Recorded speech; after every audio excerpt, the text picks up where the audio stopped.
Hey, what's up everyone? Mike here in the BFH garage. It's May 10th and I have snow on the ground out here. This is crazy weather. Hey, I'm looking to fix my bumper. I can't stand the look of this bumper. It's an old body armor bumper. The wings on it used to come out to here. I cut them down once already, and I'm still not liking look. I've had it like this for probably 8 years, and now I want to start streamlining things. And part of the reason for that is I'm looking to shed as much weight on this Jeep as I can to keep it as light as possible.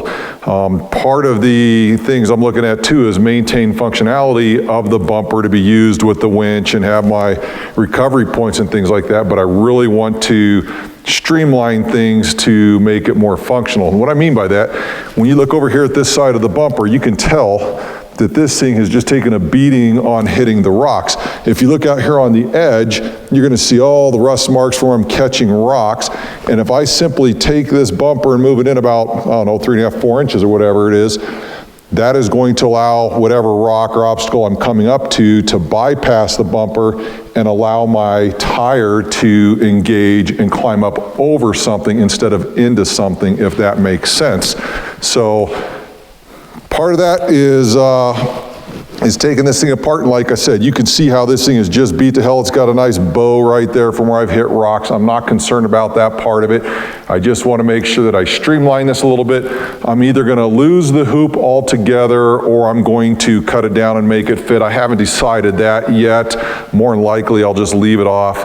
And then the last thing I'm going to do is I'm going to install a new Warren winch, but that'll be on a separate video. So I'm finally going to get rid of this old Chinese-made Quadratec winch. It's done me good. It's got me out of some tight spots, but it is starting to, I shouldn't be thinking about that while I'm on the trail. So that's a story for another day. That winch is going to go away. So the first thing I need to do is get the winch completely disconnected and removed. Then I'm going to look at the bumper and start getting some mock-up marks done on it so I know where I need to cut. And then I'll just get busy cutting and welding. We'll see how this thing ends up.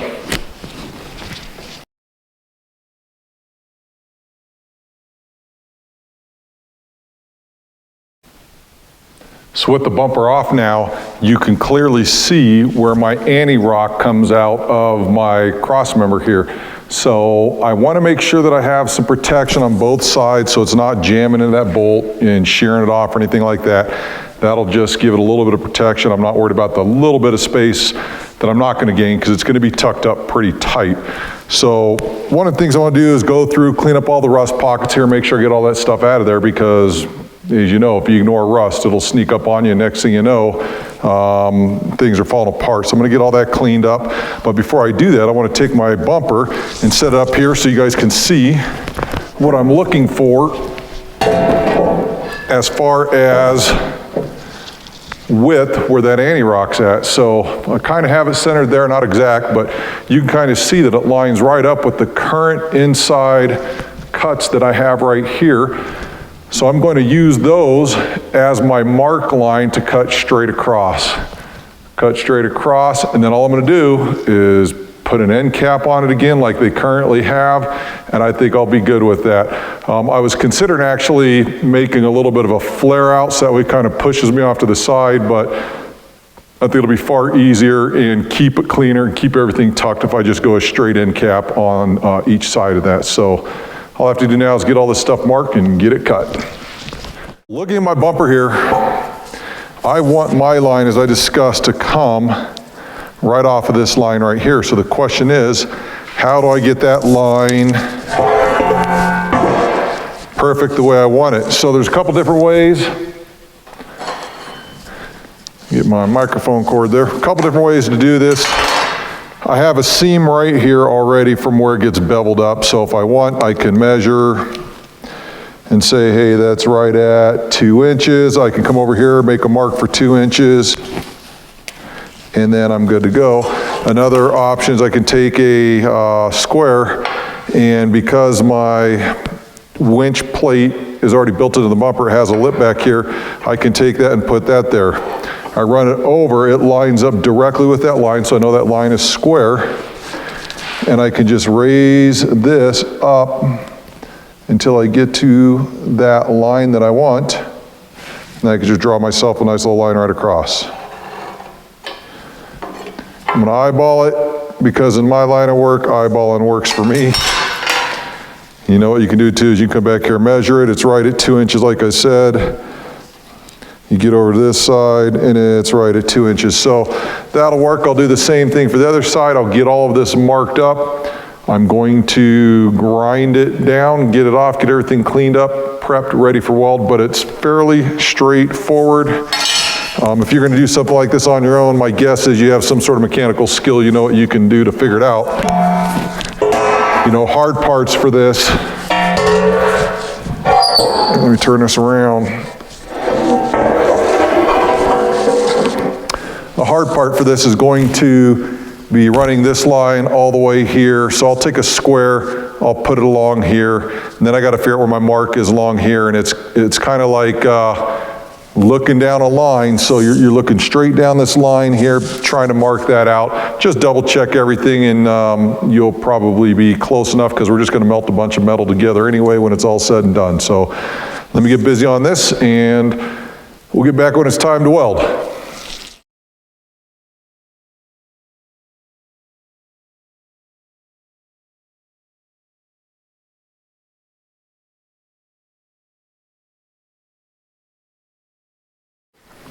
Finally got everything cut off. And if you take a look at the side here, this is what I'm looking at capping. So I cut everything off and you could see in the video, hopefully you can see, instead of trying to draw lines, I kind of let my grinder blade, I kept it perfectly perpendicular this way, cut through the front side, kept it perpendicular, cut all the way through to the bottom edge, and then cut it again that way.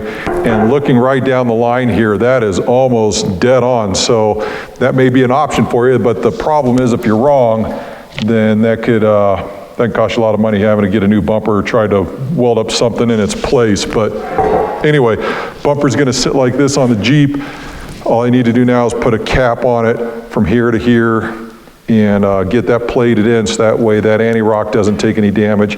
And what it'll also do is strengthen up this edge of the bumper so when I'm using my recovery point, I'm not going to worry about this just pulling the whole front side of the bumper off. So getting that plated is really important. So I'm going to take it over to the Jeep real quick for a test fit, see how everything looks, and go from there.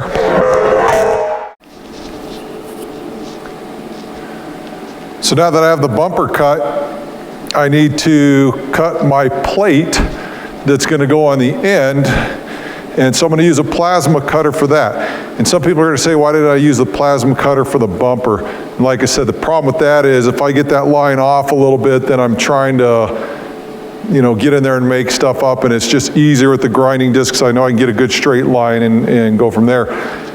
With this flat plate, plasma cuts it right off. What I'll do is I'll outline it on the bumper itself, and then I'll just use the plasma freehand or probably with a little bit of a straight edge to get some good clean lines, and that will get it lined up the way I want it for that. And yeah, anyway, I'll go from there. So right now, my width is just under 6 inches. This is a 6-inch wide, 3/16. I'm gonna make it just a little bit long so that way I have room to run the plasma torch around those lines as I'm going. So roughly 8 inches to start with.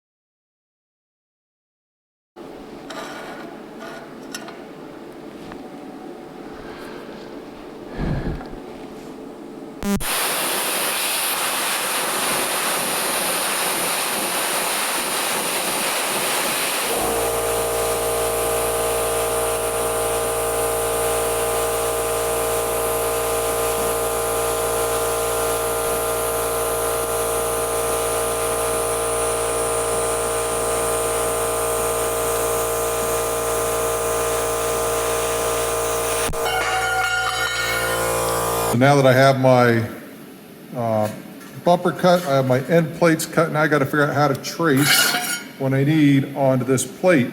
So I want to make sure I have overlapping edges so when I weld, I get good penetration to both sides and then I can smooth it over.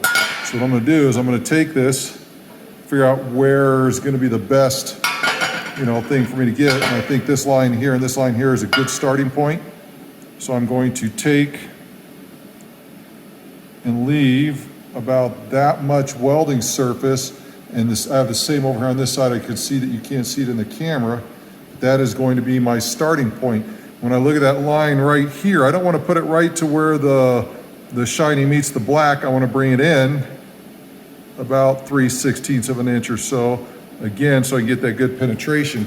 Now the hard part is trying to figure out where everything else is at. Here I can see the end is right here, so it's going to tie in right there, and I'm going to cut it just a little bit short, but I have to figure out underneath where everything goes. So one thing I could use to help me aid in this is a straight edge.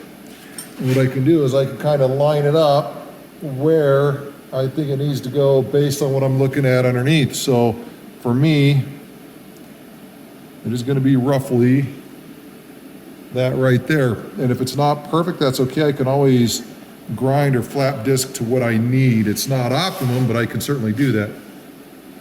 And then I also have another straight edge I need to get, somewhere in here. That's kind of hard to see. So I may just have to wing it, get a good eyeball as I can, and then adjust it if necessary. And that actually looks pretty straight, so I'm going to come over about like that. And then over here, I have to get one edge to the next, and this one I can eyeball.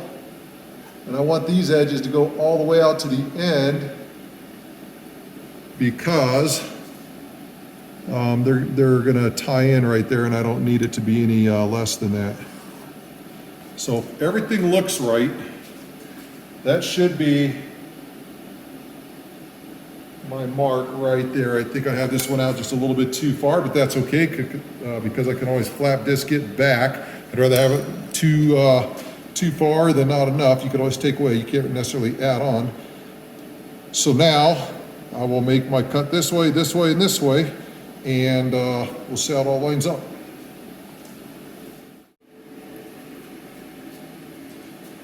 So I have my ground set up here. First thing I do is give the offset for my plasma cutter, which is a 1/2 inch. So I have these little 1/2 inch key things here that help me out on stuff like this. Oops, wrong side of the line. That would help. And then I could just put my straight edge right up against that. Pull that away.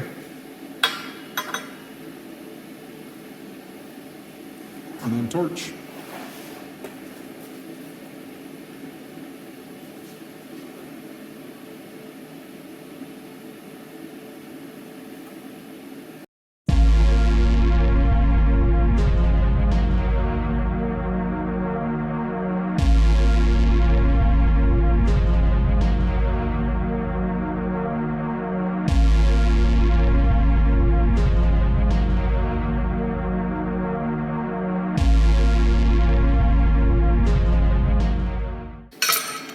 I'll get the edges cleaned up on this, and hopefully it'll line right up. All right, so now that I have that cut, let's take it for a test fit and see how this thing fits.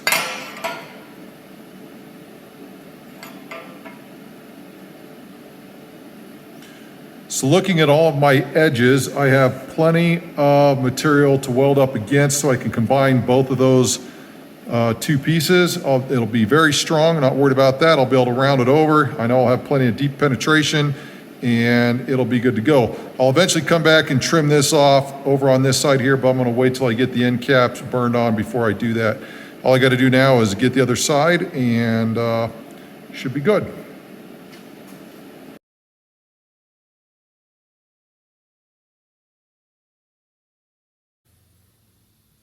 Okay, so I decided to bring the bumper over to the Jeep to test fit it, see how everything looks, make sure that my clearances are what I want.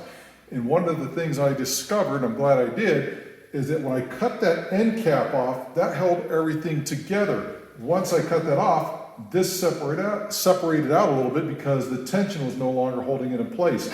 So what I did is I took 2 bolts from top and bottom, tighten them up just enough where it's not over tight where I can't get the bumper on and off, but I wanted to get them really close to where I want them to be, so that way when I weld this, it's not like it's pulling in and there's a big gap between the bumper and the frame. So I did that. Now it's time to tack it in. And if you're familiar with welding, you want to make sure you have good, clean, polished metal the whole way around, so that way you're not going to get any contaminants in there. You're not worried about porosity or anything else like that. So now that I have the bumper where I want it, I can place this up here. I can tack weld it in place, and I'll probably put a couple heavier tacks towards the backside. I'm even run a little bit of a bead, and that's to keep it from wanting to separate as I pull the bumper back off for final finishing. So let's get this tacked in place, and we'll get it up on the stand to do the other welding. Together, I know I'm getting good, strong welds.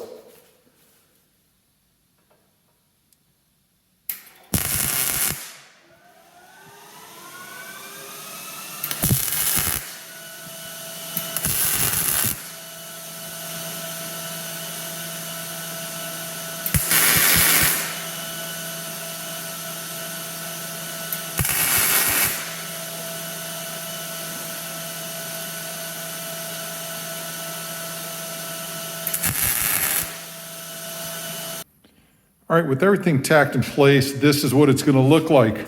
It's ugly as hell, but when it's done, you'll see what I was looking to go for there. Like I said, all those joints gives me a lot of meat to put welds in there and get all that stuff together, and then I'm going to flap disc it over smooth. So even though it looks ugly now, when I'm all finished, it'll look like a new ugly old front bumper.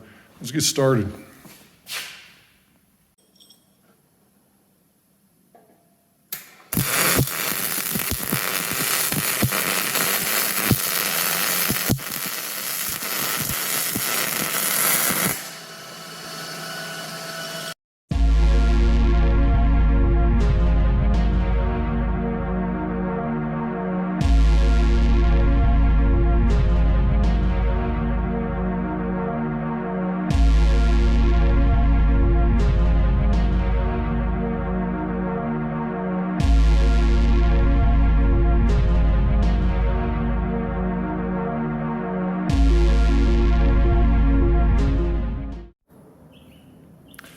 All right, with the welding done, as you can see, I just put several short beads, not to overheat it. Got all my edges gapped. Everything is good there. And what I'm gonna do now is take a flap disc, round it over, and if there's anything left over that's not quite penetrated the way I want, I'll grind it down and I'll throw another weld on there. But this isn't designed to be that pretty dime stack right out of a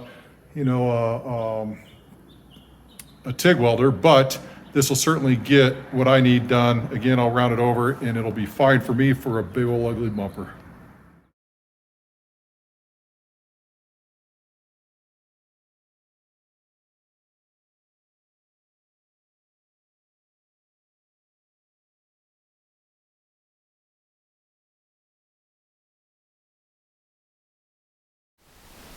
Overall, I'm really pleased with the way this turned out.